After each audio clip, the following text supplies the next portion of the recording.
అండి అది చక్కగా మా ఆవిడ ముగ్గులకు కూడా హోంవర్క్ లాగా చేస్తూ ఉంది. అది దాంట్లో కనబడుతుంది ఏంటంటే డెడికేషన్. ఏ పనిలో అయినా డెడికేషన్ ఉండాలా, హోంవర్క్ ఉండాలా. అది ఉంటేనే ఏదైనా సాధిస్తారు. ఒక చిన్న ముగ్గుల విషయంలో కానీ ఏది కానీ కంప్లీట్గా ఏదో హాఫ్గా చేయడం, మొక్కుబడిగా చేయడం ఆవిడకి ఎప్పుడూ ఇష్టం ఉండదు. సో ఏ పని ఎత్తుకున్నా ఒక డెడికేటెడ్గా చేయడం అనేది ప్రాక్టీస్.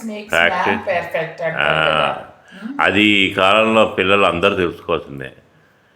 ఇంత డెడికేషన్ ఉంది కాబట్టే ఈ ఇంటికి యువరాణి అయిపోయింది. మహారాణి. ఓకే, మా అమ్మాయి చెప్తుంది మహారాణి అని. మహారాణి గుడ్. ప్రతి ఒక్కరు పిల్లలు తెలుసుకోవాల్సింది ఇది.